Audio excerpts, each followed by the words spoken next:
जूली ने अपनी बात पूरी नहीं की, पर उसका इशारा काफ़ी था। क्या ये खतरनाक नहीं होगा मॉम? रिया को पता था कि उसकी मॉम बानी को जान से मारने की कोशिश कर रही है। वो भी यही चाहती थी कि बानी जल्दी से जल्दी मर जाए, पर यह बहुत रिस्की काम था। बानी कोई भी नहीं थी, पर वो शर्मा फैमिली की एक लौती बेटी थी। अगर पुलिस को पता चला तो हम क्या जेल में नहीं होंगे? हमारे पास यही बहुत अच्छी अपॉर्चुनिटी है। तुम्हारे पिता ने उसे थप्पड़ मारकर घर से बाहर निकाल दिया है। क्या इससे तंग आकर वो सुसाइड नहीं करेगी? जूली के फेस पर सख्ती और नफ़रत साफ देखी जा सकती थी। यू आर राइट, ये बहुत अच्छी अपॉर्चुनिटी है हमारे पास, अभी या कभी नहीं। हमें जल्दी से जल्दी कोई कदम उठाना पड़ेगा। पर मॉम, हम किलर को कहाँ से ढूंढेंगे?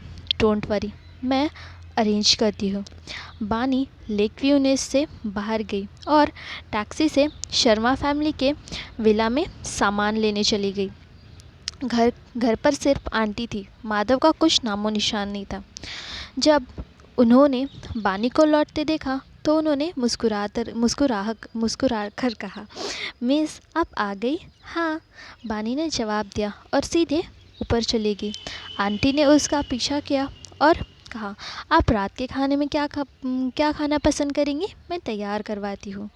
मैं खाने के लिए नहीं रुक रही हूँ, मैं बस सामान पैक करने आई हूँ यहाँ पर। जैसे बानी वह अपने रूम में चली गई, यह देखकर आंटी नीचे चली गई और सीक्रेटली कॉल किया, मिस दास, बानी मैडम घर पर आई है और वो ऊपर पैकिंग कर रही है। बानी ने यह तो कभी नहीं सोचा होगा कि उसे उसके लोग ही अब धोखा देने वाले हैं। वो तो ऊपर 3 बड़े सूटकेसेस में कपड़े और डेली नेसेसरी का सामान भरने लगी।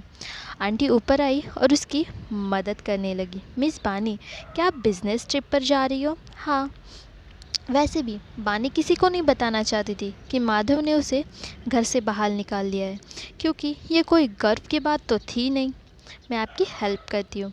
आंटी ने 3 सूटकेसेस बाहर लाए और जब बानी टैक्सी से बाहर चली गई तभी जाकर वो अंदर आई। टैक्सी लेक व्यू नेस्ट के नीचे रुक गई। बानी ने सूटकेसेस एलिवेटर से अपार्टमेंट के अंदर ले गए। इससे वो बहुत ज़्यादा थक गई और सीधे सोफ़ा पर बैठ गई और लंबी लंबी सांसें भरने लगी। खुद को थोड़ा शांत करने के बाद उसे याद आया कि उसने सुबह से कुछ भी नहीं खाया था। अब उसके पेट में चूहे गुड़गुड़ कर रहे थे। पहले तो उसने टेकआउट ऑर्डर करने का सोचा था, पर अब उसके पास ज़्यादा पैसे नहीं थे, इसीलिए वो बस थोड़े पैसे बचाना चाहती थी।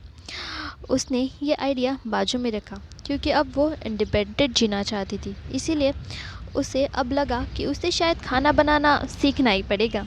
शुरुआत उसने बहुत सिंपल डिश से की, और वो क्या है? नूडल्स। बानी ने डिसाइड किया कि वो मार्केट से कुछ सामान खरीदने जाएगी। अपार्टमेंट से बाहर आने के बाद उसने अपना फ़ोन निकाला और क्योंकि वो इस जगह से अनजान थी, तो उसने आहान को मैसेज किया, क्या आसपास कोई जगह है जहाँ से मैं ग्लॉसरीज खरीद सकती हूँ?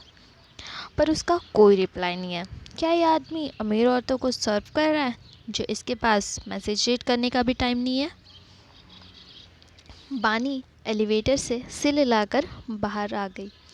वो रास्ते पर चल रही थी और अपने फ़ोन पर आसपास एक सुपरमार्केट को ढूंढ रही थी, पर वो वहाँ से 3 किलोमीटर दूर था जहाँ वो थी। पैदल जाने पर बहुत वक्त लगेगा। अच्छा होगा कि वो टैक्सी के लिए कॉल करे। जब वो कॉल कर ही रही थी तो उसके पास एक कार आकर रुकी। ड्राइवर ने मिरर नीचे कर मुस्कुरा कर हुआ, आपको टैक्सी चाहिए मैम? हाँ, बानी खुशी से मुस्कुराई। उसने कार डोर ओपन किया और अंदर बैठ गई। अचानक उसने पाया कि वहाँ एक और आदमी पहले ही बैठा हुआ है। फेंट लाइट होने के कारण पहले उसने ये नोटिस ही नहीं किया। क्या ये किडनैपिंग करते हैं? वो ऐसा सोच ही रही थी और बाहर निकलने की कोशिश ही कर रही थी, तभी पीछे के आदमी ने उसका मुंह ढक लिया।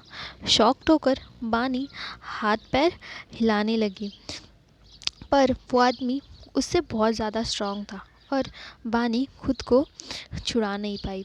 उस आदमी ने जिस हाथ से उसका मुंह ढका था उस पर कुछ अजीब सी चीज़ लगाई हुई थी, जिससे बानी को महसूस हुआ कि वो धीरे धीरे बेहोश हो रही है। थोड़ी देर बाद बानी पूरी तरीके से बेहोश हो गई और सीट पर नीचे गिर गई।